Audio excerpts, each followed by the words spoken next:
ತೆಗೆದು ತಕ್ಕೈಸಿದನು. ಭೀಷ್ಮಾದಿಗಳ ಕುಶಲವ ಕೇಳಿದನು. ತೆಗೆದು ತಕ್ಕೈಸಿದನು. ಭೀಷ್ಮಾದಿಗಳ ಕುಶಲವ ಕೇಳಿದನು. ನಸುನಗುತ ಮೈದಡವಿದನು ವಿದುರನನು ಆ ಕೃಪಾಜಲಧಿ.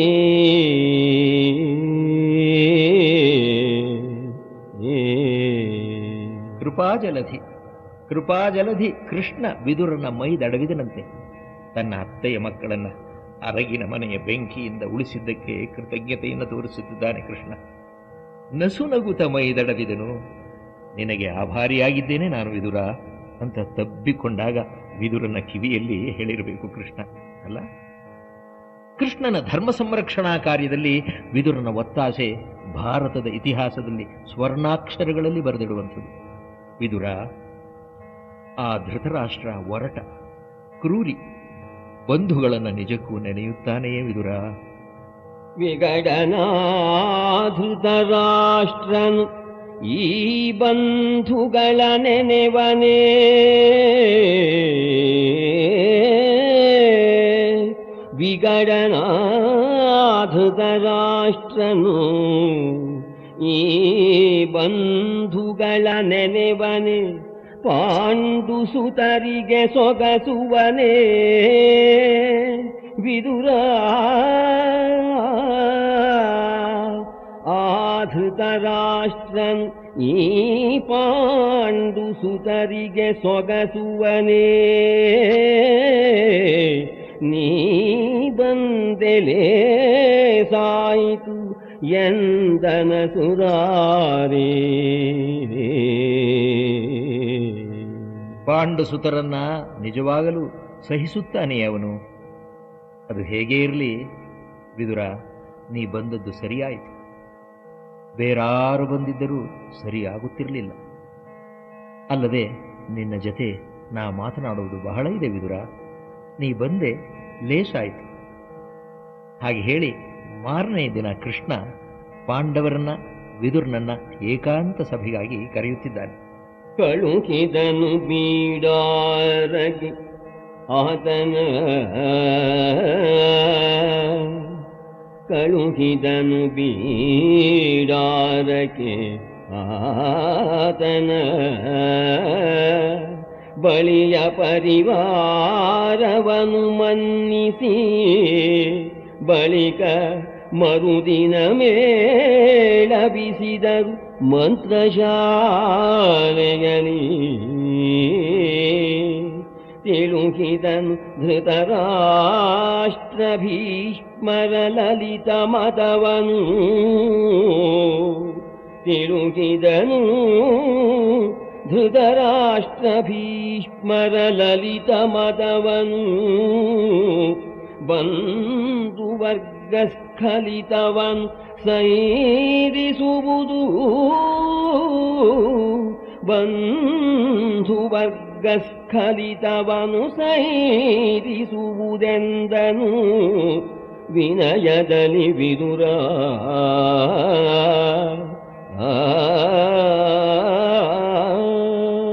ಸೈರಿಸುವುದು ನೀವು ಅನ್ನುತ್ತಾನೆ. ಯಾರು ತಮಗೆ ಹಿಂಸೆ ಕೊಟ್ಟು ಅವಮಾನ ಮಾಡಿ ಕೊಲಿಸಲು ಸಹ ಪ್ರಯತ್ನಿಸುತ್ತಾರೋ ಅಂಥವರನ್ನ, ಅವರು ಮಾಡಿದ ಅಪರಾಧಗಳನ್ನು ಕ್ಷಮಿಸಿ ಮನ್ನಿಸುವುದು ಅಪರೂಪ. ವಿದುರ ಹೇಳುತ್ತಿದ್ದಾನೆ, ದ್ವೇಷಕ್ಕೆ ಮರುದ್ವೇಷ, ಮುಯ್ಯಿಗೆ ಮುಯ್ಯಿ, ಅನ್ಯಾಯಕ್ಕೆ ಅನ್ಯಾಯ ಪರಿಹಾರ ಅಲ್ಲ ಅಂತ ಹೇಳುತ್ತಿದ್ದಾನೆ. ಧೃತರಾಷ್ಟ್ರ ಮಹಾರಾಜ ನಿಮ್ಮನ್ನ ಕರೆದಿದ್ದಾನೆ, ಬನ್ನಿ, ಕಾಣಿರಿ, ಮಾತಾಡಿ.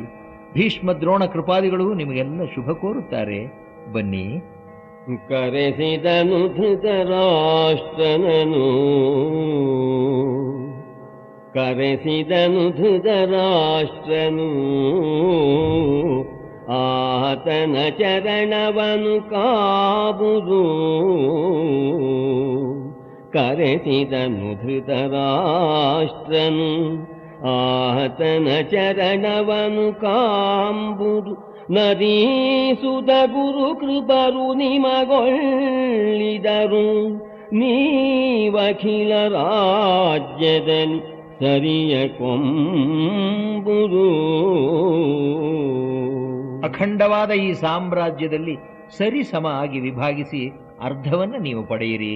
ನೀವಖಿಲ ರಾಜ್ಯದಲ್ಲಿ ಸರಿಯ ಕೊಂಬುದು, ಸೇರುವಡೆ ಗಜಪುರದೊಳಿಗುದು. ಅಲ್ಲದೊಡೆ ನಿಮ್ಮಯ ಪುರದಲ್ಲಿರಿ ನೀವು, ಸೇರುವಡೆ ಗಜಪುರದೊಳಿಗುದು. ಅಲ್ಲದೊಡೆ ನಿಮ್ಮಯ ಪುರದಲ್ಲಿರಿ ನೀವು, ಆತ್ಮನಿರ್ಮಿತ ರಾಜಧಾನಿಯಲಿ.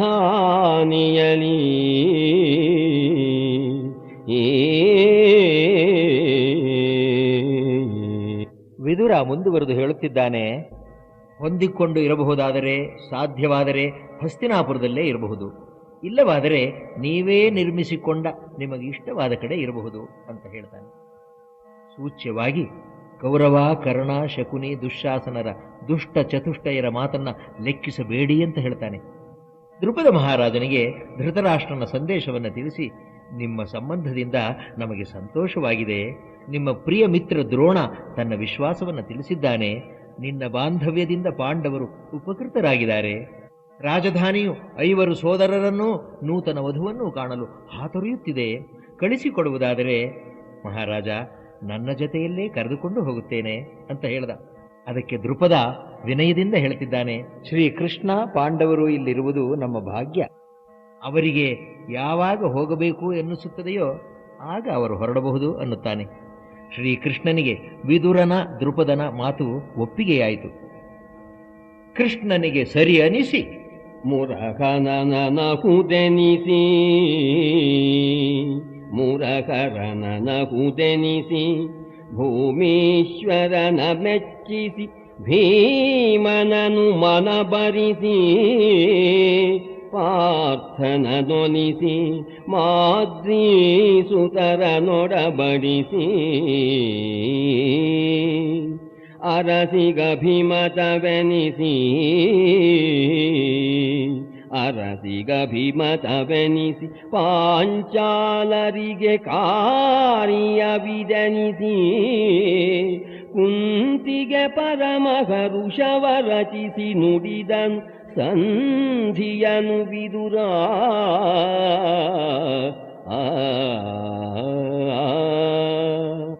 ಹಬ್ಬ, ಕವಿ ನಾರಣಪ್ಪ ರಾಯಭಾರಿ ವಿದುರನ ಸಾಮರ್ಥ್ಯವನ್ನ ನಮಗೆ ಹೇಗೆ ತೋರಿಸುತ್ತಿದ್ದಾನೆ ನೋಡಿ. ವಾಗ್ದೇವಿ ಶಾರದೆ ನಮ್ಮ ಈ ಕನ್ನಡಮ್ಮನ ಕಂದ ಕುಮಾರವ್ಯಾಸನ ನಾಲಿಗೆ ಮೇಲೆ ಥಾ ಥೈ ಥಕ್ಕ ಥೈ ಅಂತ ನರ್ತನ ಮಾಡುತ್ತಾಳೋ ಎನ್ನುವಂತಿದೆ ಅಲ್ಲ. 6 ಸಾಲಿನ ಒಂದು ಪದ್ಯದಲ್ಲಿ ವಿದುರ ಎಂಥ ದೂತ ಅನ್ನುವುದನ್ನು ಹೇಗೆ ತೋರಿಸಿದ್ದಾನೆ. ಕೃಷ್ಣನನ್ನ ಒಪ್ಪಿಸಿ, ಧರ್ಮಜನನ್ನ ಮೆಚ್ಚಿಸಿ, ಭೀಮನ ಮನಸ್ಸಿಗೆ ಸಮಾಧಾನ ತರಿಸಿ, ಪಾರ್ಥನನ್ನ ಒಲಿಸಿ, ನಕುಲ ಸಹದೇವರನ್ನ ಸಮ್ಮತಿಸಿ, ದ್ರೌಪದಿಗೆ ಸರಿ ಎನಿಸಿ, ಪಾಂಚಾಲ ರಾಜ ಪರಿವಾರಕ್ಕೆ ಯುಕ್ತ ಎನಿಸಿ, ಕುಂತಿಗೆ ಪರಮ ಹರ್ಷ ಭರಿಸಿ, ಪಾಂಡವ ಕೌರವರು ಕೂಡಿ ಬಾಳುವುದು ಅತಿ ಮುಖ್ಯ ಎಂಬ ತನ್ನ ಆಶಯವನ್ನ ಹೇಗೆ ವ್ಯಕ್ತಪಡಿಸುತ್ತಿದ್ದಾನೆ. ದೂತನಾಗಿ ವಿದುರ ಹೇಗೆ ನಿಭಾಯಿಸಿದ ಅನ್ನುವುದನ್ನ ಕವಿ ಹೇಗೆ ತಿಳಿಸಿದ್ದಾನೆ. ಮುರಹರನಹುದೆನಿಸಿ, ಭೂಮೀಶ್ವರನ ಮೆಚ್ಚಿಸಿ, ಭೀಮನನು ಮನಬರಿಸಿ, ಪಾರ್ಥನದೊಲಿಸಿ, ಮಾದ್ರೀಸುತರನೊಡಬಡಿಸಿ, ಅರಸಿಗಭಿಮತವೆನಿಸಿ, ಪಾಂಚಾಲರಿಗೆ ಕಾರ್ಯವಿದನಿಸಿ, ಕುಂತಿಗೆ ಪರಮ ಹರುಷವ ರಚಿಸಿ ನುಡಿದನು ಸಂಧಿಯನು ವಿದುರ.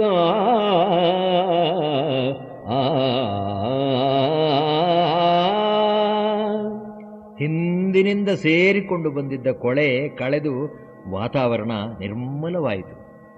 ಕದಡು ತಿಳಿದುದು ಕಾರ್ಯಗತಿಗಾಸ್ಪದವ ಕೊಟ್ಟರು, ಬಳಿಕ ಸುಮುಹೂರ್ತದಲ್ಲಿ ಪಯಣವ ಮಾಡಿದರು, ಪಾಂಚಾಲದಳ ಸಹಿತ. ವಿದುರನ ಭೇಟಿ, ಸಲಹೆ, ಆಹ್ವಾನ ಮುಂದಿನ ಕಾರ್ಯಕ್ಕೆ ಅನುವು ಮಾಡಿಕೊಟ್ಟಿತು. ಶುಭ ಮುಹೂರ್ತದಲ್ಲಿ ಪ್ರಯಾಣ ಮಾಡಿದರು.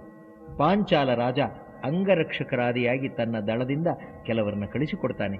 ಶ್ರೀಕೃಷ್ಣನ ಜೊತೆ ಪ್ರಯಾಣ ಬೆಳೆಸಿ ಪಾಂಚಾಲ ನಗರ ರಾಜಧಾನಿಯಿಂದ ಹೊರಟು ಹಸ್ತಿನಾಪುರಕ್ಕೆ ಹೊರವಲಯಕ್ಕೆ ತಲುಪುತ್ತಿದ್ದಾರೆ. ಕೌರವರು ಬಂದು ಎದುರುಗೊಂಡು ಸ್ವಾಗತಿಸುತ್ತಿದ್ದಾರೆ.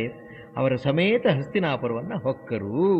ಯದು ಶಿರೋಮಣಿ ಬೆರಸಿ ಬಹುಪಯಣದಲ್ಲಿ ಬಂದರು. ಮೇಲೆ ಕೌರವರಿದಿರುಗೊಂಡರು. ಕೂಡೆ ಹೊಕ್ಕರು ಹಸ್ತಿನಾಪುರವ.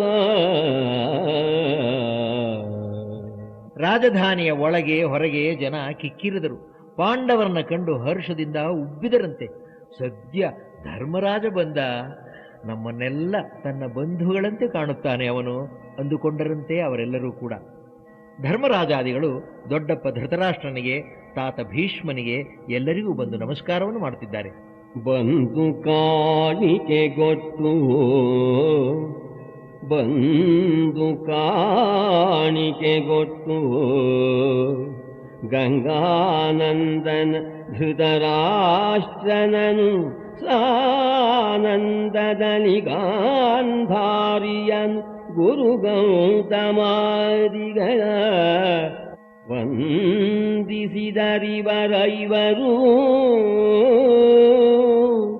ವಂದಿಸಿದರಿವರೈವರು ಅವರು ಆನಂದ ಜಲ ಪರಿಲುಳಿತ ನಯನ ಸ್ಪಂದ ಪರಿದೋಷದಲ್ಲಿ ತೆಗೆದಪ್ಪಿದರು ಪಾಂಡವರ.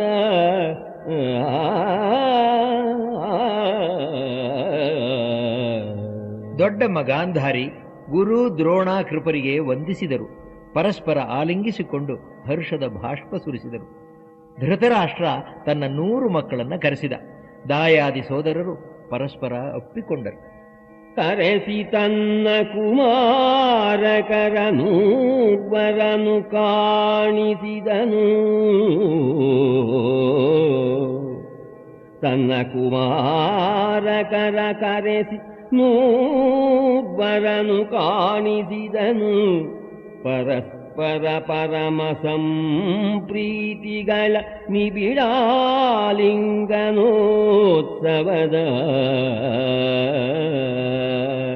ರಾಜಗೌರವಕ್ಕೆ ತಕ್ಕಂತೆ ಸಂಪ್ರದಾಯದ ಪ್ರಕಾರ ದುರ್ಯೋಧನಾದಿಗಳ ತಂಗಿಯ ಗಂಡ ಸೈಂಧವ, ಅಶ್ವತ್ಥಾಮ, ಕರ್ಣ, ಶಕುನಿ ಇವರೆಲ್ಲ ಧರ್ಮಜನನ್ನ ಅಪ್ಪಿಕೊಳ್ಳುತ್ತಿದ್ದಾರೆ. ದರುಶನೋಚಿತ ಮಾನ್ಯಮಾನ ಸ್ಫುರಣದಲ್ಲಿ, ದರುಶನೋಚಿತ ಮಾನ್ಯಮಾನ ಸ್ಫುರಣದಲ್ಲಿ ವಿಸ್ತರಿಸಿ ಸೈಂಧವ ಗುರುತನುಜರಾಧೇಯ ಸೌಬಲರು ಅಪ್ಪಿದರು ನೃಪನ.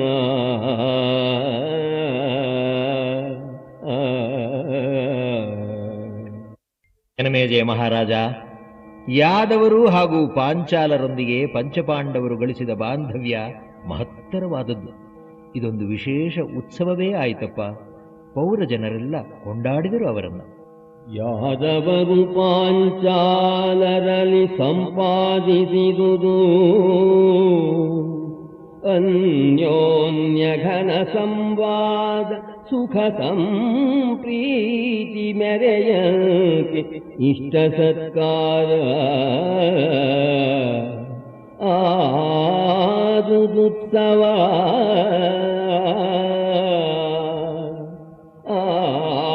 ಆದುದುತ್ಸವ.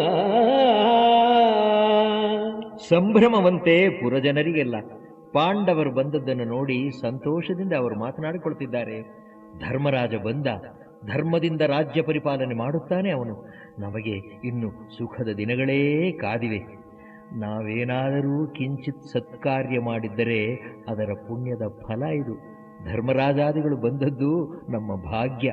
100 ಕಾಲ ಬಾಳಿ ನಮ್ಮನ್ನು ಇವರು ಪೊರೆಯಲಿ, ಕಾಪಾಡಲಿ, ರಕ್ಷಿಸಲಿ ಅಂತ ನಾಗರಿಕರು ಹರ್ಷದಿಂದ ಉಬ್ಬಿದರಂತೆ.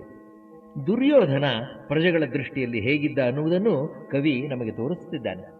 ಜನಜನಿತ ಹರುಷೋದಧಿಯ ಹೊಲನಿನಲಿ ಹಿಂದನ ಭೇದ ಕದ್ದಮವು ಅಡಗಿ ಹೋಯಿತು.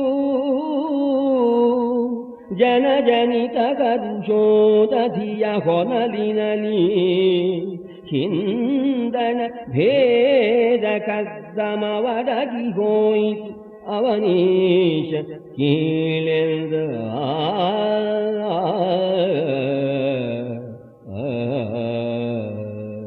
ಒಟ್ಟಿನಲ್ಲಿ ಜನಮೇಜಯ ಮಹಾರಾಜ ಹಿಂದಿನ ಮನಸ್ತಾಪ ಅಡಗಿ ಹೋಯಿತು ಎಂಬ ಭಾವನೆಯನ್ನು ಮೂಡಿಸಿತು.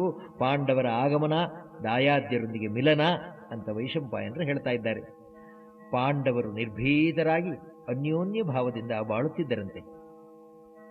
ವೀತ ಭಯೋ ಅನ್ಯೋನ್ಯ ಪರಮ ಪ್ರೀತಿಗಳ ಬೆಳವಿಗೆಯಲಿದ್ದರು. ಭೂತಳಾಧಿಪರು ಅನ್ಯೋನ್ಯ ಪರಮ ಪ್ರೀತಿಗಳ ಬೆಳವಿಗೆಯಲಿದ್ದರು. 5 ಸಂವತ್ಸರಗಳೊಂದಾಗಿ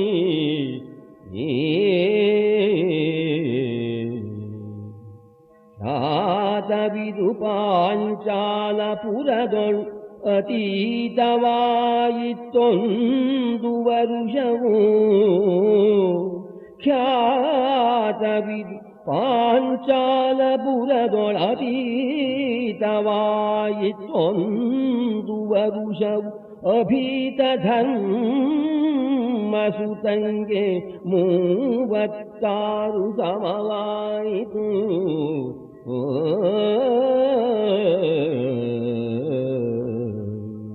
ಜನಮೇಜಯ ಭೂಪಾಲ ಪ್ರಜೆಗಳ ಅನುರಾಗ ಗಳಿಸಿ ಆನಂದದಿಂದ ಇದ್ದರು. 5 ವರ್ಷಗಳು ಕಳೆದು ಹೋಯಿತು. ಧರ್ಮರಾಜನಿಗೆ 36 ತುಂಬಿ 37ನೆಯ ಹುಟ್ಟುಹಬ್ಬವನ್ನು ಆಚರಿಸಲಾಯಿತು. ಹಾಗೆ ವೈಶಂಪಾಯನರು ಹೇಳಿ ತಮ್ಮ ಮನಸ್ಸಿನಲ್ಲಿ ಏನೋ ಇದೆ ಅನ್ನುವುದನ್ನು ಸೂಚಿಸುತ್ತಿದ್ದಾರೆ ಜನಮೇಜಯನಿಗೆ. ಕರೆಸಿದನು ಧೃತರಾಷ್ಟ್ರ ಭೂಪತಿ, ಕರೆಸಿದನು ಧೃತರಾಷ್ಟ್ರ ಭೂಪತಿ. ಮುರಹರನ, ದೃಪದನ, ಯುಧಿಷ್ಠಿರ, ನರವೃಕೋದರ, ಭೀಷ್ಮ, ಗುರುಕೃಪ, ಕರ್ಣ, ಶಕುನಿಗಳ. ಜನಮೇಜಯ ಮಹಾರಾಜ, ನಿನ್ನ ಪೂರ್ವಜರಾದ ಪಾಂಡವ ಕೌರವರು ಸರಿಸಮರಾಗಿ ವಿಶ್ವಾಸದಿಂದ ಕೆಲಕಾಲ ಇದ್ದರು. ಆಟ, ಬೇಟೆ, ಜೂಜು, ಸ್ಪರ್ಧೆ ಇತ್ಯಾದಿಗಳಲ್ಲಿ ನಿರತರಾಗಿದ್ದರು. ಹೀಗೆ 5 ವರ್ಷಗಳು ಕಳೆದವು. ಒಂದು ದಿನ ಧೃತರಾಷ್ಟ್ರ ಮಹಾರಾಜ ಮುಖ್ಯಸ್ಥರ ಸಭೆ ಸೇರಿಸಬೇಕು ಎಂದು ಯೋಚಿಸಿ ಭೀಷ್ಮಾದಿಗಳಿಗೆ ಹೇಳಿ ಕಳಿಸಿದ. ಶಕುನಿ, ಕರ್ಣ, ಧರ್ಮರಾಜಾದಿಗಳು ಎಲ್ಲರೂ ಬಂದರು ಅಲ್ಲಿಗೆ. 2 ಭಾಗವ ಮಾಡಿ ವಿಶ್ವಂಭರೆಯ 2 ಭಾಗವ ಮಾಡಿ ರಾಜ್ಯವನ್ನು ಉಭಯರಾಯರು ಹೊರೆ ಹೊಗದೆ ಪಾಲಿಸರೇ. ರಾಜ್ಯವನ್ನು ಉಭಯರಾಯರು ಹೊರೆ ಹೊಗದೆ ಪಾಲಿಸಲು ಪಂಥದೊಳು ಎಂದನಂದನು ಬಾ.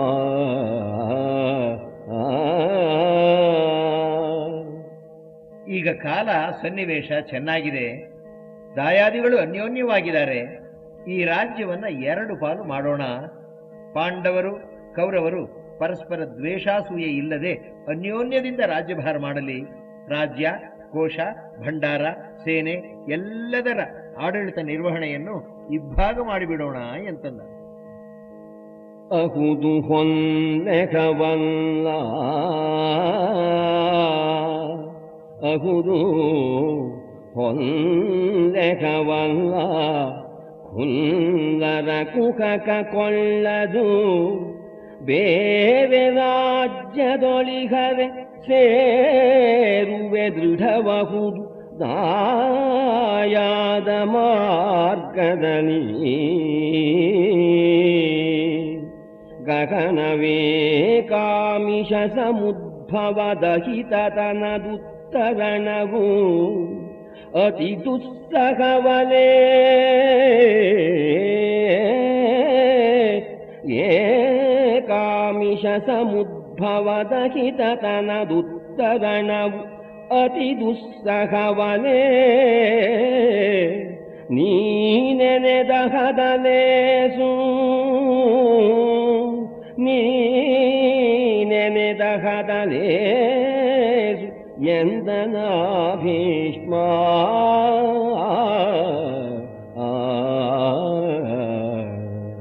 ಈ ನಿನ್ನ ಸಲಹೆ ದೂಷ್ಯವಲ್ಲ, ಸರಿಯಾಗಿದೆ ಅಂದರು ಭೀಷ್ಮರು. ಬೇರೆ ಬೇರೆಯಾಗಿ ಇದ್ದರೆ ಪಿಸುಣರ ಚಾಡಿಕೋರರ ಕುಹಕಕ್ಕೆ ಗುರಿಯಾಗದೇ ಇರಬಹುದು. ಒಂದೇ ಮಾಂಸದ ತುಂಡಿಗೆ 2 ಹದ್ದುಗಳು ಬಂದರೆ, ಒಂದೇ ಆಸೆಗೆ ಇಬ್ಬರು ಇದ್ದರೆ ವೈಮನಸ್ಯ ಜಗಳ ಅಪರಿಹಾರ್ಯ. ನೀ ಯೋಚಿಸಿರುವುದು ಸರಿಯಾಗಿದೆ ಮಹಾರಾಜ ಅಂದರು. ಉಳಿದವರು ಭೀಷ್ಮರ ಹೇಳಿದ್ದನ್ನ ಅನುಮೋದಿಸಿದರು. ರಾಜ್ಯದ ಸಮಸ್ತವನ್ನು 2 ಪಾಲು ಮಾಡಿದರು. ಪೂರ್ವ, ಪಶ್ಚಿಮ, ಉತ್ತರ, ದಕ್ಷಿಣ ದಿಕ್ಕುಗಳಲ್ಲಿರುವ ಪ್ರದೇಶಗಳ ಓರೆ ಪೋರೆಗಳನ್ನ ಸರಿಪಡಿಸಿದರು. ಅರಸ ಕೇಳೈ ಸಕಲ ರಾಜ್ಯವಂ 2 ಭಾಗವ ಮಾಡಿ, ಪೂರ್ವೋತ್ತರದ ದಕ್ಷಿಣ ಪಶ್ಚಿಮಗಳ ಹೆಚ್ಚು ಕುಂದುಗಳ ಪುರನಗರ ಖರ್ವಟಮಡಂಬ ಸ್ಫುರಿತ ಖೇಟಗ್ರಾಮವೆಂಬವನು 2 ಭಾಗವ ಮಾಡಿದರು, ಕೂಡಿದರು ಸಮವಾಗಿ. ಹಳ್ಳಿ, ಗ್ರಾಮ, ಪಟ್ಟಣ, ನಗರ, ಜಿಲ್ಲೆ, ನದಿ, ಬೆಟ್ಟ, ಗುಡ್ಡ, ಕೆರೆ, ಕಾಲುವೆಗಳು, ಕಣಿವೆಗಳು, ನದೀನದಗಳು ಎಲ್ಲವನ್ನೂ ಸರಿಸಮವಾಗಿ ಹಂಚಿದರು. ಅನಂತರ ಖಾಂಡವ ಪ್ರಸ್ಥವನ್ನ ಯುಧಿಷ್ಠಿರನಿಗೆ, ಹಸ್ತಿನಾಪುರವನ್ನ ಸುಯೋಧನನಿಗೆ ರಾಜಧಾನಿಗಳನ್ನಾಗಿ ಮಾಡಿದರು. ಪುರಸುರೇಂದ್ರ ಪ್ರಸ್ಥವರಸಂಗಿರವು ಧರ್ಮಸುತಂಗೆ, ಪುರಸುರೇಂದ್ರ ಪ್ರಸ್ಥವು ಅರಸಂಗಿರವು ಧರ್ಮಸುತಂಗೆ, ಹಸ್ತಿನಪುರ ಸುಯೋಧನಗೆ ಉಭಯ ರಾಜರ ರಾಜಧಾನಿಗಳು. ಚರಮ ದಕ್ಷಿಣವಾಗಿ ಪೂರ್ವೋತ್ತರ ವಿಲಂಬಿತವಾಗಿ ಹಿಮಸಾಗರದ ಮಧ್ಯದ ಭೂಮಿಯನ್ನು ಸೇರಿಸಿದರು 2. ಖಾಂಡವ ಪ್ರಸ್ಥ ಕಾಡು ಪ್ರದೇಶವಾಗಿದ್ದಿತು. ಹಿಮವತ್ ಪರ್ವತದಿಂದ ಹಿಂದೂ ಮಹಾಸಾಗರದವರೆಗಿನ ಪೂರ್ವ ಪಶ್ಚಿಮ ಸಮುದ್ರ ಮಧ್ಯದ ಭೂಭಾಗ ಎಲ್ಲವನ್ನೂ ಹಂಚಿದರು. ಪಾಂಡವ ಕೌರವರಿಗೆ ನೆಮ್ಮದಿಯಾಯಿತು. ಭೀಷ್ಮಾದಿಗಳು ನಿರಾಳದ ಉಸಿರು ಬಿಟ್ಟರು. ಬಳಿಕ ಒಳ್ಳೆಯ ಮುಹೂರ್ತದಲ್ಲಿ ಒಂದು ದಿನ ಹಿರಿಯರಿಗೆಲ್ಲ ನಮಸ್ಕಾರ ಮಾಡಿ ಪಾಂಡವರು ಖಾಂಡವ ಪ್ರಸ್ಥದ ಕಡೆಗೆ ಹೊರಡುತ್ತಾರೆ. ಬಳಿಕ ಸುಮುಹೂರ್ತದಲ್ಲಿ ಹೊರಗುಡಿ ಬಳಸಿ ಹೊಯ್ದವು, ರಾಣಿವಾದ ನಿಲಯದ ತಳಿಗೆದಂಬುಲ ಮಂಗಳಾರ್ತಿಗಳ ಫಲ ಸಮೂಹದ ಕಾಣಿಕೆಯ ಕೈಗೊಳ್ಳುತ್ತ, ಫಲ ಸಮೂಹದ ಕಾಣಿಕೆಯ ಕೈಗೊಳ್ಳುತ್ತ ಗಾಂಧಾರಿಗೆ ಮಹೀಶನ ಲಲನೆಯರಿಗಭಿನಮಿಸಿ ಕಳುಹಿಸಿಕೊಂಡರು ಉಚಿತದಲ್ಲಿ.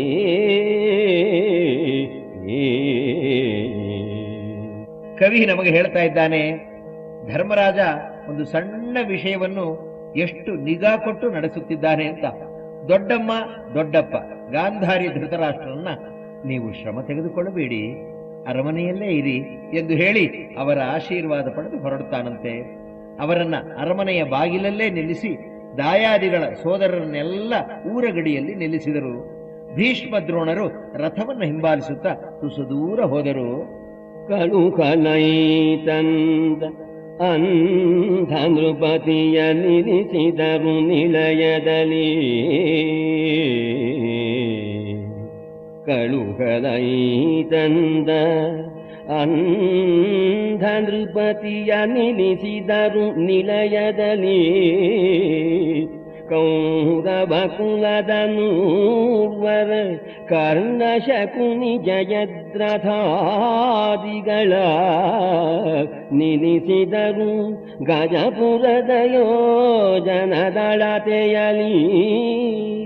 ಗುರು ಭೀಷ್ಮ ವಿದುರರು ಕೆಲವು ಪಯಣವ ಬಂದು ಗುರು ಭೀಷ್ಮ ವಿದುರರು ಕೆಲವು ಪಯಣವ ಬಂದು ಕಳುಹಿಸಿಕೊಂಡರು ಉಚಿತದಲ್ಲಿ.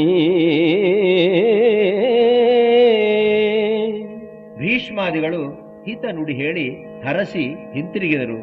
ಸೇನಾಪಡೆಗಳು ಪಾಂಡವರಿಗೆ ಗೌರವ ಸೂಚಿಸಿತು. ವೈಭವದಿಂದ ಮೆರವಣಿಗೆ ಹೊರಟಂತೆ ಹೊರಟು ಬಂದು ಖಾಂಡವ ಪ್ರಸ್ಥವನ್ನ ತಲುಪುತ್ತಾರೆ. ಕಾಡು ಮೇಡುಗಳನ್ನ ಕಡಿದು ಸುಂದರವಾದ ನಗರವನ್ನಾಗಿ ನಿರ್ಮಿಸುತ್ತಾರೆ. ಇಂದ್ರನ ಅಮರಾವತಿಯಂತೆ ಶೋಭಿಸುತ್ತಿತ್ತು ಅನ್ನುತ್ತಾನೆ ಕವಿ.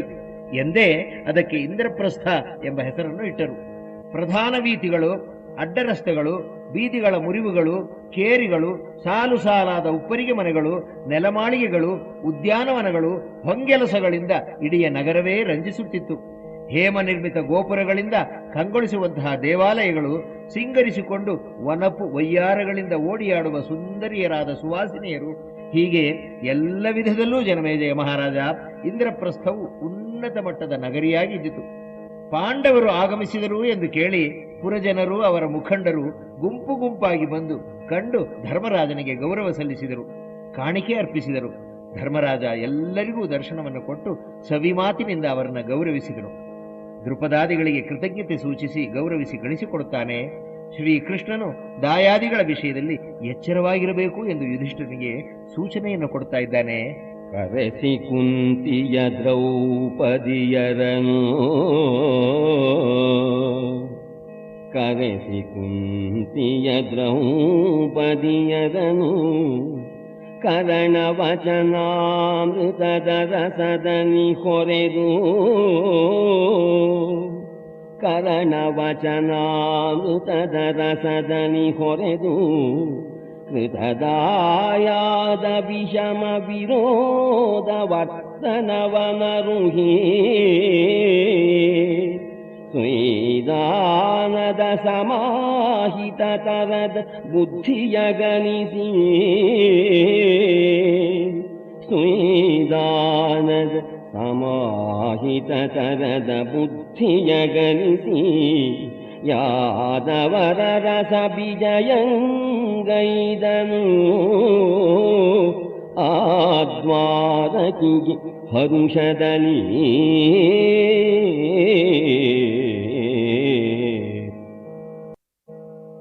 ಅಲ್ಲವೇ ಹರ್ಷ ಆಗಬೇಡವೇ?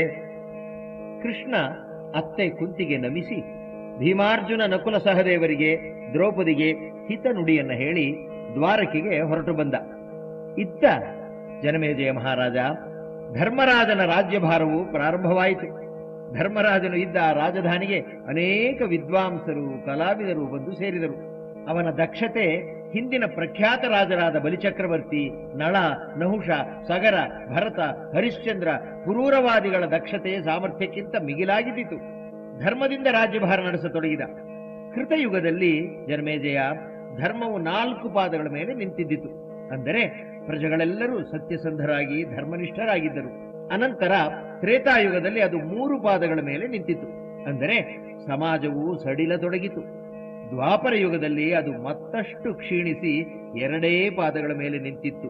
ಆದರೆ ಈಗ ಆದಿಯುಗದೊಳು ಧರ್ಮವಿದ್ದುದು ಪಾದನಾಲ್ಕರಗಾಢಗತಿಯಲಿ ಪಾದವು ನಯವಾದುದು ಆತ್ರೇತಾ ಪ್ರಭಾವದನಿ ಪಾದವೆರಡಗಿದವು ದ್ವಾಪರದಾದಿಯಲ್ಲಿ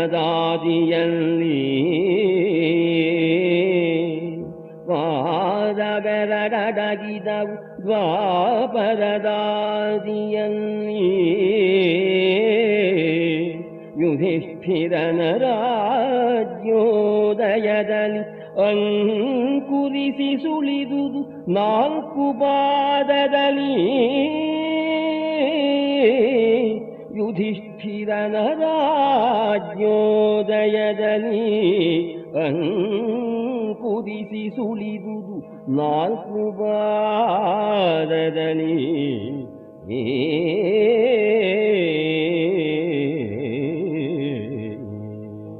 ಧರ್ಮರಾಜನ ರಾಜ್ಯಭಾರವು ಧರ್ಮವನ್ನ ಹಿಂದಿನಂತೆ 4 ಪಾದಗಳ ಮೇಲೆ ನಿಲ್ಲಿಸಿತು ಎನ್ನುತ್ತಾರೆ ವೈಶಂಪಾಯನರು. ದ್ರೌಪದಿ ಪತಿಗಳಾದ ಧರ್ಮರಾಜ, ಭೀಮ, ಅರ್ಜುನ, ನಕುಲ, ಸಹದೇವರನ್ನ ಪರಸ್ಪರ ಅರಿತುಕೊಂಡು ಪ್ರೀತಿಯಿಂದ ನೋಡಿಕೊಂಡು ವಿಧೇಯತೆಯಿಂದ ನಡೆದುಕೊಂಡಿದ್ದಳು. ಆ ರಾಜ್ಯಭಾರದ ವೈಭವವನ್ನ ಹೊಗಳಿಯೇ ತೃಪ್ತಿ ಇಲ್ಲ ವೈಶಂಪಾಯನರಿಗೆ. ಅರಸ ಚಿತ್ತೈಸು ಆಯುಧಿಷ್ಠಿರ ನರಪತಿಯ ರಾಜ್ಯ ಪ್ರಭಾವೋತ್ಕರುಷ ವಿಸ್ತರವನೇನೆಂಬೆನು. ಆಯುಧಿಷ್ಠಿರ ನರಪತಿಯ ರಾಜ್ಯ ಪ್ರಭಾವೋತ್ಕರುಷ ವಿಸ್ತರವನು ಏನನೆಂಬೆನು ಸಾಕದಂತಿರಲಿ.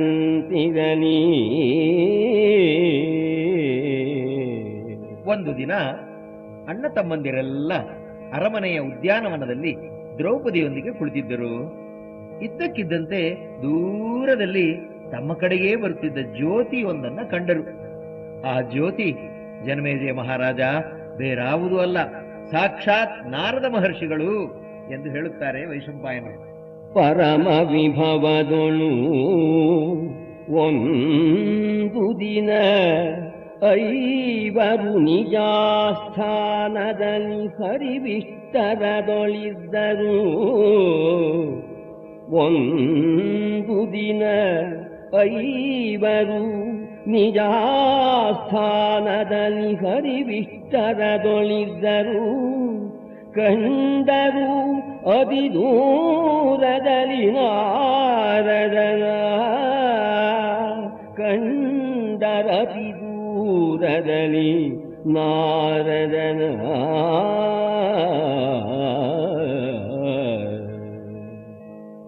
ಚಂದ್ರಮಂಡಲವೇ ಧರೆಗೆ ಇಳಿದು ಬಂದಂತೆ ಮಹರ್ಷಿ ನಾರದ.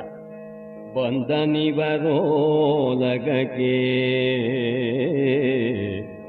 ಬಂದನಿವರೋಲಗಕ್ಕೆ ಗಗನದಿ ನಿಂದು ಮಂಡಲವಿನಿಬವೋಲ್ ಬಂದನಿವರೋಲಗಕ್ಕೆ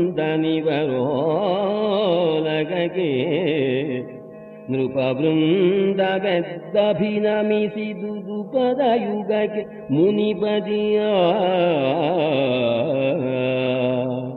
ಪಾಂಡವರೆಲ್ಲ ಎದ್ದು ದೇವರ್ಷಿ ನಾರದರ ಪಾದಗಳಿಗೆ ನಮಸ್ಕಾರ ಮಾಡುತ್ತಾರೆ. ಆಪತ್ತಿಗೆ ಗುರಿಯಾದವರಿಗೆ ಉಪಕಾರ ಮಾಡುವವರು ನಾರದ ಮಹರ್ಷಿಗಳು. ಲೋಕಕ್ಕೆ ಮಂಗಳವನ್ನ ಉಂಟು ಮಾಡುವುದು ವ್ರತ ಇವರಿಗೆ. ಮಹಾ ತಪಸ್ವಿಯೂ ತ್ರಿಕಾಲಜ್ಞಾನಿಯೂ ಆದ ನಾರದರು ಲೋಕ ಸಂಚಾರ ಮಾಡುತ್ತಾ ಇದ್ದು ದುರ್ಜನರನ್ನ ಸಜ್ಜನರನ್ನಾಗಿಸಿ ಸಜ್ಜನರಿಗೆ ಮನಃಶಾಂತಿ ತರುವ ಕಾರ್ಯದಲ್ಲಿ ತೊಡಗುವ ದಿವ್ಯಾತ್ಮರು ಇವರು. ಇಂದು ಧನ್ಯರು ನಾವು ಅನ್ನುತ್ತಾನೆ ಧರ್ಮರಾಜ ಯುಧಿಷ್ಠಿರ. ಇಂದು ಧನ್ಯರು ನಾವಲ, ಇಂದು ಧನ್ಯರು ನಾವಲ, ಮುನಿವಂದ್ಯ ದರ್ಶನವಾಯಿತು ಅಪೂರ್ವವಿದೆಂದು ಕುಂತೀತನು ಜರಿದಿರದ್ದು ಅಂಗ್ರಿಗೆರಗಿದರು.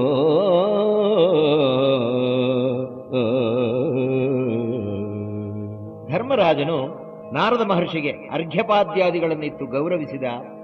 ತಮ್ಮಂದಿರು ದ್ರೌಪದಿ ಪಾದಗಳಿಗೆ ಎರಗಿ ನಮಸ್ಕಾರ ಮಾಡುತ್ತಾರೆ. ಕುಶಲ ಪ್ರಶ್ನೆ ಮಾಡಿದ ನಂತರ ನಾರದರು, ಧರ್ಮರಾಜ, ನಿಮ್ಮೊಂದಿಗೆ ಪ್ರತ್ಯೇಕವಾಗಿ ಹೇಳುವ ಮುಖ್ಯವಾದ ವಿಷಯ ಒಂದಿದೆ ಅಂದರು. ಧರ್ಮರಾಜನು ಸಭೆಗೆ ಸೂಚನೆ ಕೊಟ್ಟ. ದ್ರೌಪದಿಯು ಸೂಚನೆಯನ್ನು ತಿಳಿದುಕೊಂಡು ಹೊರಗೆ ಹೊರಡುತ್ತಾಳೆ. ಮಹರ್ಷಿ, ತಾವು ಬಂದು ನಮ್ಮನ್ನು ಅನುಗ್ರಹಿಸಿದ್ದೀರಿ, ಅಪ್ಪಣೆಯಾಗಲಿ. ಏನು ವಿಜಯಂಗೈದಹದನು ಏನು ವಿಜಯಂಗೈದಹದನು ಎನಗೇನನುಗ್ರಹವಜನ ನಿಮ್ಮಡಿಗೆ ನನ ಬೆಸಗೈವುದು ಎನಗಾಜ್ಞಾವಿದುವುದೆನಲು. ಆಜ್ಞೆ ಮಾಡೋಣವಾಗಲಿ ಅನ್ನುತ್ತಾನೆ ಧರ್ಮರಾಜ. ಮಾತು ಮನುಷ್ಯನ ವ್ಯಕ್ತಿತ್ವವನ್ನ ತೋರಿಸುತ್ತದೆ ಎಂಬುದಕ್ಕೆ ಸಾಕ್ಷಿ ಈ ಮಹಾನುಭಾವ. ನಾರದರು ಧರ್ಮಜನನ್ನ ಕರೆಯುವುದನ್ನು ನೋಡಿ, ಅಯ್ಯ ಧರ್ಮರಾಜ, ನೀನು ಅಸಾಮಾನ್ಯ ರಾಜಋಷಿ ಎನ್ನುತ್ತಾನೆ. ನೀನಘಾಟದ ರಾಜಋಷಿ, ನೀನಘಾಟದ ರಾಜಋಷಿ, ನೀ ಮಾನವನೇ ಧರ್ಮಸ್ವರೂಪನು ನೀನು. ಭವದಾಲೋಕನಾರ್ಥವು ನಮ್ಮ ಬರವೆಂದ.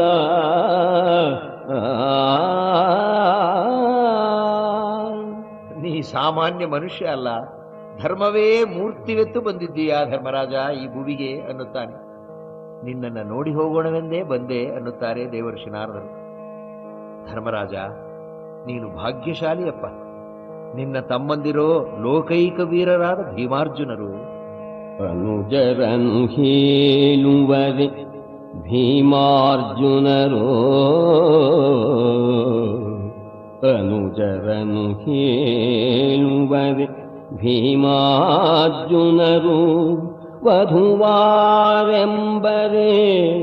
ಅಮರಾಂಗನೆಯರಿಗೆ 108 ಮಡಿ. ಈ ದ್ರೌಪದಾದೇವಿ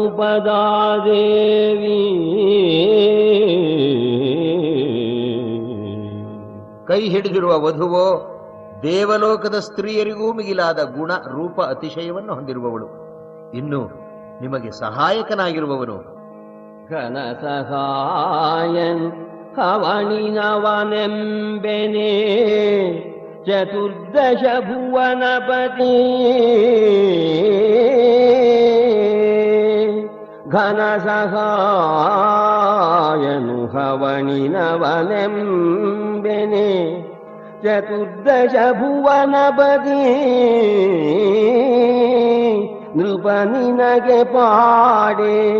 ಪನ್ನಗೇಂದ್ರ ಸುರೇಂದ್ರರು ಇಂದಿನಲ್ಲಿ ನೃಪ ನಿನಗೆ ಪಾಡೆ. ಪನ್ನಗೇಂದ್ರ ಸುರೇಂದ್ರರು ಇಂದಿನಲ್ಲಿ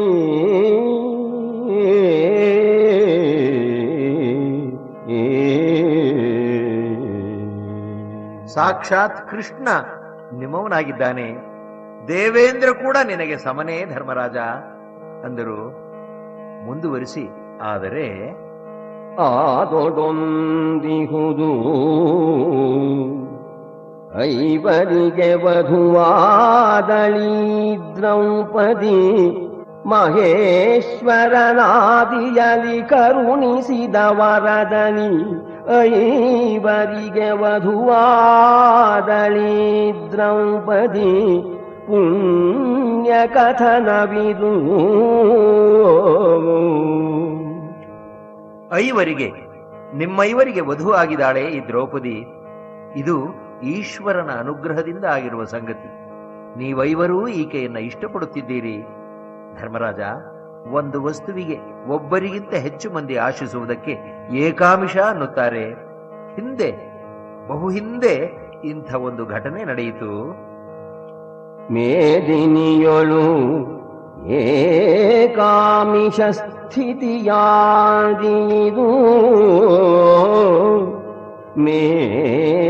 ಮೇದಿನಿಯೊಳು ಏಕಾಮಿಷ ಸ್ಥಿತಿಯಾದಿದು. ವಿಗ್ರಹಕ್ಕೆ ತಮ್ಮೊಳು ಕಾದಿದರು ಸುಂದೋಪ ಸುಂದರು. ತಮ್ಮಳು ಕಾದಿದರು ಸುಂದೋಪ ಸುಂದರು ಭೂಪ ಕೇಳೆಲ್ದ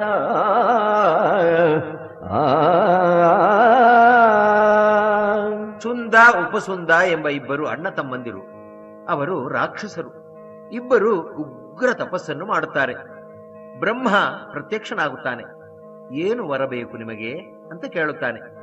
ಅದಕ್ಕವರು, ತಮ್ಮನ್ನು ಯಾರು ಕೊಲ್ಲಕೂಡದು, ಗೆಲ್ಲಲೂ ಕೂಡದು, ತಮಗೆ ಸಾವು ಬಂದರೆ ತಮ್ಮಿಂದಲೇ ಬರಬೇಕು ಅಂತ ಕೇಳಿದರು. ಬ್ರಹ್ಮ ತಥಾಸ್ತು, ಹಾಗೆಯೇ ಆಗಲಿ ಎಂದ. ತಪಸ್ಸು ಯಶಸ್ವಿಯಾದರೆ ಅದಕ್ಕೆ ತಕ್ಕ ಫಲ ವರ ಪಡೆಯುವುದು. ದೇವತೆಗಳು, ರಾಕ್ಷಸರು, ಮನುಷ್ಯರು ಎಂಬ ಭೇದವಿಲ್ಲ ಇದರಲ್ಲಿ. ಆದರೆ ಆ ಫಲವನ್ನ ಪಡೆದವರು ಹೇಗೆ ವಿನಿಯೋಗಿಸುತ್ತಾರೆ ಎಂಬುದು ಬೇರೆ. ಸತ್ಪುರುಷರು ಲೋಕ ಸಂಗ್ರಹಕ್ಕೆ, ಲೋಕ ಕಲ್ಯಾಣಕ್ಕೆ ವಿನಿಯೋಗಿಸುತ್ತಾರೆ. ದುರ್ಜನರು ಲೋಕ ಕಂಟಕರಾಗುತ್ತಾರೆ.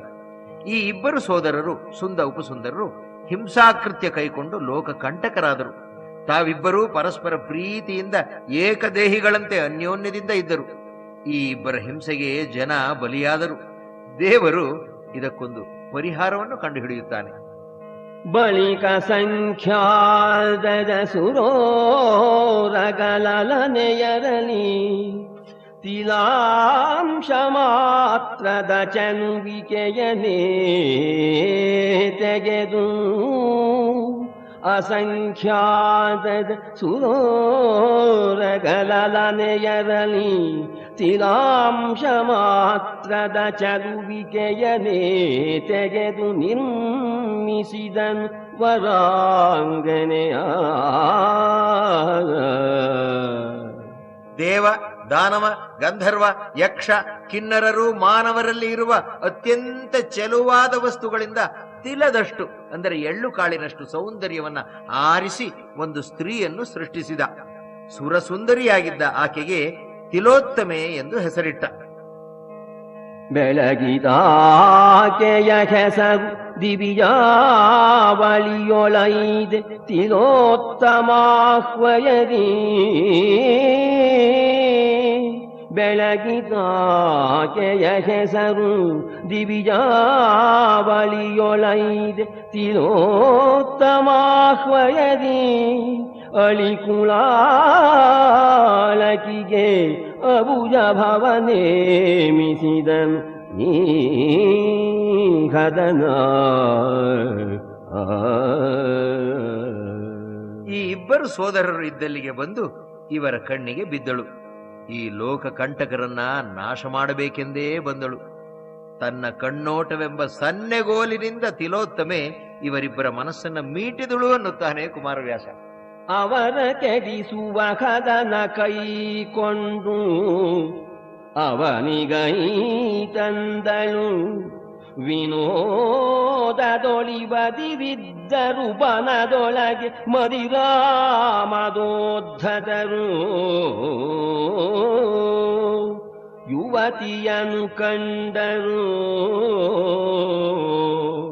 ಯುವತಿಯನು ಕಂಡರು. ಕಟಾಕ್ಷದ ಸವಡಿಗೋಲಿಂದೊಡೆದುದೆದೆ ಹರಿದವರು ಹಿಡಿದರು ವಾಮ ದಕ್ಷಿಣ ಕರಗಳಂಗನೆಯ. ಅಣ್ಣ ಅವಳ ಬಲಗೈ ಹಿಡಿದ. ಅವನು ಹೇಳ್ದ, ಮಮ ಭಾರ್ಯ ತವ ಗುರುಹು. ತಮ್ಮ, ನನ್ನ ಹೆಂಡತಿ ಇವಳು, ನಿನಗೆ ಗುರುಪ್ರಾಯ. ತಮ್ಮ ಇನ್ನೊಂದು ಕೈ ಹಿಡಿದ ಉಪಸುಂದ. ಇಲ್ಲ ಅಣ್ಣ, ನನ್ನವಳು ಇವಳು, ಮಮ ಭಾರ್ಯ ತವ ವಧು. ನಿನಗೆ ನನ್ನ ಹೆಂಡತಿ ಸೊಸೆಯಾಗಬೇಕು. ಹೌದು ಎಂದು ನನಗೆ ನನಗೆ ನನಗೆ ನನಗೆ ಎಂದು ಇಬ್ಬರೂ ಅವಳ ಬಲಗೈ ಎಡಗೈಯನ್ನ ಎಳೆದಾಡುತ್ತಾರೆ. ಎನಗೆ ವಧುತಾ ಮುನ್ನ ಕಂಡೆನು, ತನಗೆ ಸತಿತಾ ಮುನ್ನ ಹಿಡಿದೆನು. ಎನಗೆ ವಧುತಾ ಮುನ್ನ ಕಂಡೆನು, ತನಗೆ ಸತಿತಾ ಮುನ್ನ ಹಿಡಿದೆನು. ತನಗೆ ಎನಗೆ ನೀನಿಲ್ಲೆನುತ ಹೊಯ್ದಾಡಿ ಜನಪರಿಬ್ಬರು ಮಡಿಯನು. ನನಗೆ ತನಗೆ ಅಂತ ಇಬ್ಬರು ಹಠ ಮಾಡಿ ಹೊಡೆದಾಡಿ ಬಡಿದಾಡಿ ಇಬ್ಬರು ಮಡಿದು ಬಿದ್ದರು. ತಾ ಬಂದ ಉದ್ದೇಶ ಈಡೇರಿತು ಅಂತ ತೃಪ್ತಿಯ ನಗೆ ಬೀರಿ ತಿಲೋತ್ತಮೆ ತನ್ನ ಆವಾಸ ಸ್ಥಾನಕ್ಕೆ ಹೊರಟು ಹೋದಳು. ಅಮರಾಂಗನೆ ಮುಗುಳ್ನಗೆ ನಗುತ ಅಬುಜಾಸನನ ಹೊರೆಗೈದಿದಳು ಕುಂತಿತನುಜ ಕೇಳೆಂದ. ಧರ್ಮರಾಜ, ಆದರೆ ಹೆಂಗಸರು ಕೆಟ್ಟವರಲ್ಲ, ತಿಲೋತ್ತಮೆ ಕೆಟ್ಟವಳಲ್ಲ. ಆದರೆ ಪುರುಷರು ತಾವು ಕೈ ಹಿಡಿದ ಪತ್ನಿಯರ ಅಲ್ಲದ ಇತರ ಹೆಂಗಸಿನ ಮೇಲೆ ಮೋಹಗೊಂಡರೆ ದುಃಖಕ್ಕೆ ಈಡಾಗುವುದು ಸಹಜ. ಅದರಿ ನೀ ಜೀವರಿಗೆ ದುಸ್ಥಿತಿ ಸುದತಿಯರ ದೆಸೆಯಿಂದ ರಾಜ್ಯದ ಹುದುವಿನಲಿ ಮೇಣರ್ಥಗತಿಯಲಿ ಅನರ್ಥ ತಪ್ಪದಲೇ.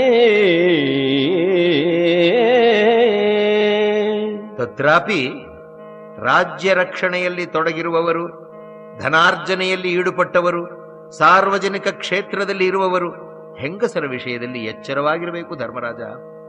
ಈಗ ಈ ಸುದತಿ ದ್ರೌಪದಿ ನಿಮ್ಮೈವರಿಗೆ ಮಡದಿ, ಮಹಾಸತಿ ಈಕೆ. ನೀವೈವರು ಈಕೆಯನ್ನ ಪ್ರೀತಿಸಿರಿ, ಆದರೆ ಕಾಮಿಸದಂತೆ ಎಚ್ಚರವಾಗಿರಿ. ರಾಗದ್ವೇಷಗಳಿಗೆ ಬಲಿಯಾಗದಂತೆ ಜಾಗರೂಕರಾಗಿರಬೇಕು ನೀವು. ಮುಂದೆ ಉತ್ತರೋತ್ತರ ಶ್ರೇಯಸ್ಸಾಗುತ್ತದೆ ನಿಮಗೆ ಅಂದರು ನಾರದರು. ಸುದತಿ ನಿಮ್ಮೈವರಿಗೆ ಈ ದ್ರೌಪದಿ, ಸುದತಿ ನಿಮ್ಮೈವರಿಗೆ ಈ ದ್ರೌಪದಿ ಮಹಾಸತಿ. ರಾಗಲೋಭದ ಕದನದಲ್ಲಿ ಕಾಳಾಗದಿದ್ದರೆ ತುದಿಗೆಲೇಸು. ರಾಗಲೋಭದ ಕದನದಲ್ಲಿ ಕಾಳಾಗದಿದ್ದರೆ ತುದಿಗೆಲೇಸೆಂದ.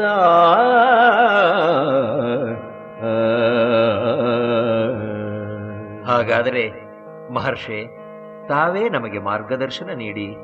ನಾವೈವರು ದ್ರೌಪದಿಯೊಂದಿಗೆ ಹೇಗೆ ಇರಬೇಕು ತಿಳಿಸಿ, ಕೃಪೆ ಮಾಡಿ ತಿಳಿಸಿ ಅಂತ ಧರ್ಮರಾಜ ಕೇಳೋಣ.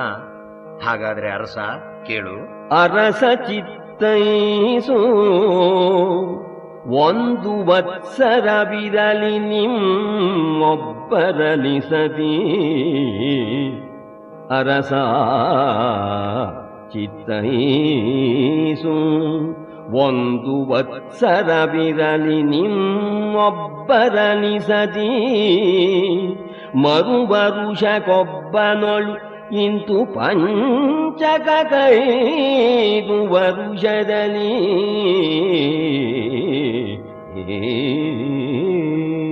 ದ್ರೌಪದಿಯು ಒಬ್ಬೊಬ್ಬ ಗಂಡನೊಡನೆ ಒಂದೊಂದು ವರ್ಷ ಸಂಸಾರ ಮಾಡಿಕೊಂಡಿರಲಿ. ಆಗ 5 ವರ್ಷಕ್ಕೆ ಒಮ್ಮೆ ಒಬ್ಬನಿಗೆ ಮಡದಿಯಾಗಿ ಇರುತ್ತಾಳೆ. ಆದರೆ ಈ ಅವಧಿಯಲ್ಲಿ, ನಿಮ್ಮಲ್ಲಿ ಒಬ್ಬರ ಜೊತೆ ಇರುವ ಅವಧಿಯಲ್ಲಿ, ಸತಿಪತಿಯರು ಏಕಾಂತ ಸಮಯದಲ್ಲಿ ಇದ್ದಾಗ ಇನ್ನೊಬ್ಬರು ಪ್ರವೇಶಿಸಿದರೆ ಕಂಡರೆ ಅರಸಿಯನು ಪತಿ ಸಹಿತ ಮಂಚದೊಳಿರಲು ಕಾಬುದು ಸಲ್ಲದು. ಅರಸಿಯನು ಪತಿ ಸಹಿತ ಮಂಚದೊಳಿರಲು ಕಾಬುದು ಸಲ್ಲದು. ಅದು ಗೋಚರಿಸಿದಡೆ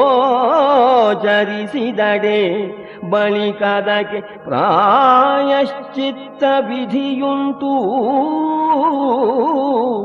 ಅರಸಿಯನು ಬದಿ ಸಹಿತ ಮಂಚದೊಳಿರಲು ಗೋಚರಿಸಿದಡೆ ಬಳಿಕದಕ್ಕೆ ಪ್ರಾಯಶ್ಚಿತ್ತ ವಿಧಿಯುಂಟು.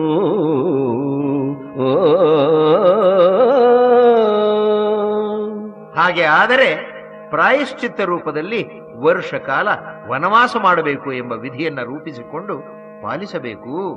ಆರು ಕಂಡರು ಆತನೊಬ್ಬನೆ ಧಾರುಣಿಯಲಿ ಸುತೀರ್ಥಯಾತ್ರಾಭಾರದಲ್ಲಿ ತಿರುಗುವುದು ಸುತ್ತಲು ವರುಷವೊಂದರಲ್ಲಿ. ನಾರದರ ಈ ಉಪದೇಶವನ್ನ ಶಿರಸಾ ವಹಿಸಿ ಪಾಂಡವರೈವರು ಒಮ್ಮತದಿಂದ ಒಪ್ಪಿಕೊಂಡು ಹಸಾದ ಎಂದರು. ಧನ್ಯರಾದೆವು, ಅನುಗೃಹೀತರಾದೆವು ಎಂದರು. ಚಾರು ನಿಷ್ಕೃತಿಯನನು ಚಾರು ನಿಷ್ಕೃತಿಯನನು ಮುದದಲ್ಲಿ ನಾರದನ ದಿವ್ಯೋಪದೇಶಕ್ಕೆ ಸಾರ ಹೃದಯ ಹಸಾದವೆಂದನು ತಮ್ಮದಿರು ಸಹಿತ.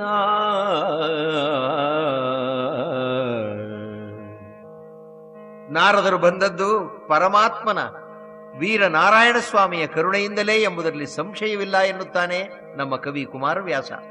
ಅನಂತರ ನಿಮಗೆಲ್ಲ ಮಂಗಳವಾಗಲಿ ಎಂದು ಹರಸಿ ದೇವರ್ಷಿ ನಾರದ ಮುನಿ ಹೊರಟು ಹೋದರು. ತಮ್ಮ ಪತ್ನಿಯ ಬಗೆಗೆ ಹೇಗೆ ವರ್ತಿಸಬೇಕು ಎಂಬುದಕ್ಕೆ ಎಲ್ಲೆಕಟ್ಟು ಹಾಕಿ ಉಪಕರಿಸಿದರು ನಾರದರು. ಮಂಗಳವು ನಿಮಗೆಂದು ಹಂಸೆಯ ಬೆಂಗೆ ಹಾಯ್ದನು, ಮಂಗಳವು ನಿಮಗೆಂದು ಹಂಸೆಯ ಬೆಂಗೆ ಹಾಯ್ದನು. ಬಳಿಕ ನಭದೊಳ ಭಂಗ ಮುನಿಯಡಗಿದನು, ತಮ್ಮೊಳಗೆಂದರೇನು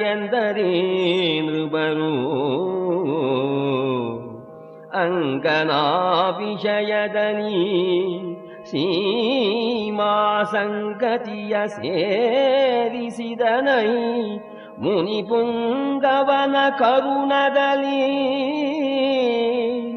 ಅಂಗನಾ ವಿಷಯದಲ್ಲಿ ಸೀಮಾ ಸಂಗತಿಯ ಸೇರಿಸಿದನೈ ಮುನಿ ಪುಂಗವನ ಕರುಣದಲ್ಲಿ. ಗದುಗಿನ ವೀರ ನಾರಾಯಣ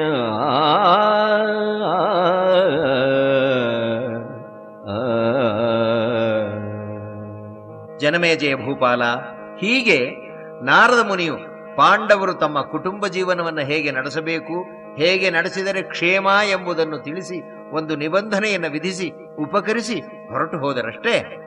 ಕೇಳು ಜನಮೇಜಯ ಧರಿತ್ರೀಪಾಲ, ನಾರದ ಮುನಿ ನರೇಂದ್ರನ ಬೀಳುಕೊಂಡನು ಚಪಲಗತಿಯಲಿ ಚಿಗಿಡನಂಬರಗೆ. ಪಾಂಡವರು ಧರ್ಮಿಷ್ಠರಾಗಿದ್ದರು, ದೇಶ ಸುಭಿಕ್ಷವಾಗಿತ್ತು, ಪ್ರಜೆಗಳು ಸುಖವಾಗಿದ್ದರು. ಹೀಗೆ ಎಷ್ಟೋ ಕಾಲ ಕಳೆದ ನಂತರ ಒಂದು ಅಪಾಯ ಪರಿಸ್ಥಿತಿಯೋ ಎನ್ನುವಂಥ ಘಟನೆ ಜರುಗಿತು. ಹೇಳುತ್ತೇನೆ ಕೇಳು ಎಂದರು ವೈಶಂಪಾಯನ. ಮೇಲೆ ಬಳಿಕ ಒಂದವಗಡವನೇ ವೇಳುವೆನು, ಪಾರ್ಥಂಗೆ ಬಂದುದ ಒಂದವಗಡವನೇ ವೇಳುವೆನು. ಕಾಲಗತಿಯೈಸಲೇ ವಿದೇಶ ಭ್ರಮಣವಾಯಿತೆಂದ.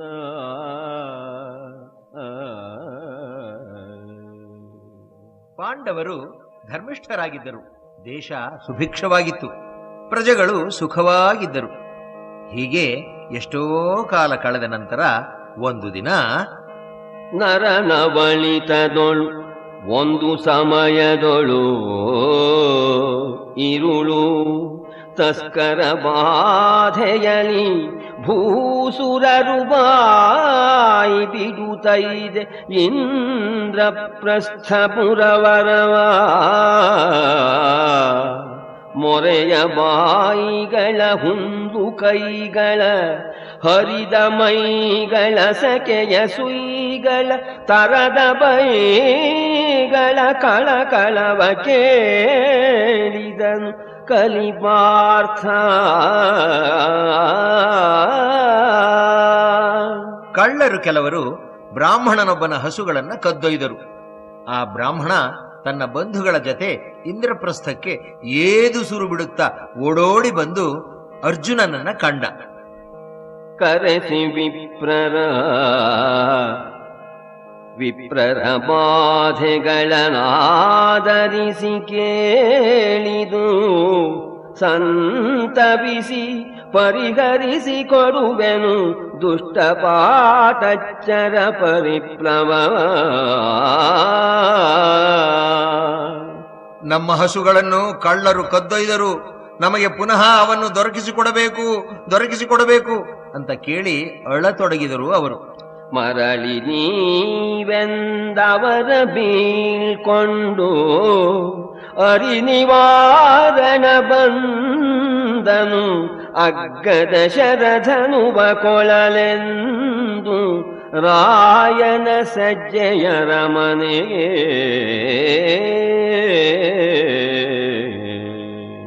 ಆಗಲಿ, ತಂದುಕೊಡುತ್ತೇನೆ ಅಂತ ಅರ್ಜುನ ಹೇಳಿದ. ಆಯುಧಗಳನ್ನು ತೆಗೆದುಕೊಂಡು ಕಳ್ಳರನ್ನ ಹಿಡಿಯಲು ಹೋಗಬೇಕಿತ್ತು. ಅವುಗಳನ್ನು ಇಟ್ಟಿದ್ದ ಮನೆಯಲ್ಲಿಯೇ ಧರ್ಮರಾಜನು ದ್ರೌಪದಿಯ ಜೊತೆ ಏಕಾಂತದಲ್ಲಿ ಇದ್ದ. ಅಲ್ಲಿಗೆ ಹೋಗುವ ಹಾಗಿರಲಿಲ್ಲ, ಹೋಗದೆ ಇರುವ ಹಾಗಿರಲಿಲ್ಲ. ಈ ಬ್ರಾಹ್ಮಣರು ಬಿಡದೇ ಗೋಳಿಡುತ್ತಿದ್ದರು. ಅರ್ಜುನ ಧರ್ಮ ಸಂಕಟಕ್ಕೆ ಸಿಕ್ಕಿಬಿದ್ದ. ಬ್ರಾಹ್ಮಣನಿಗೆ ಸಹಾಯ ಮಾಡದಿದ್ದರೆ ಜನಾಪವಾದಕ್ಕೆ ಗುರಿಯಾಗಬೇಕಾಗುತ್ತದೆ. ಧರ್ಮರಾಜ ಇರುವ ಜಾಗಕ್ಕೆ ಹೋದರೆ ತಾವೇ ಹಾಕಿಕೊಂಡಿರುವ ನಿಯಮವನ್ನ ಉಲ್ಲಂಘಿಸದಂತೆ ಆಗುತ್ತದೆ. 2 ಪಾತಕಗಳು 2 ಪಾತಕವಿವೆ ಬಲಾಬಲವು 2 ಪಾತಕವಿವೆ ಬಲಾಬಲವು ಎರಡರೊಳು ಸಾಮಾನ್ಯ ಪಕ್ಷಾಂತರ ವಿಶೇಷವದಾವುದು ಅದರೊಳಗೆ ಎಂದು ಚಿತ್ತದಲ್ಲಿ. ಏನು ಮಾಡುವುದು? ಒಂದು ಧರ್ಮಲೋಪ ಅಥವಾ ಧರ್ಮತ್ಯಾಗ, ಇನ್ನೊಂದು ಕರ್ತವ್ಯ ಲೋಪ.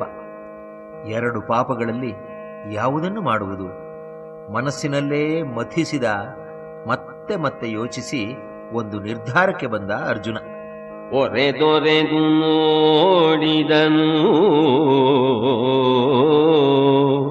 ತನ್ನ ಚಿತ್ತದಲ್ಲಿ, ಒರೆದೊರೆದು ನೋಡಿದನು ತೂಕವ ಬರೆಸಿ ಕಾಹಿನ ಕಂದು ಕುಂದನು ಪರಿಕಿಸುತ್ತ ನಿಶ್ಚಯಿಸಿ ತಿಳಿದನು ತನ್ನ ಮನದ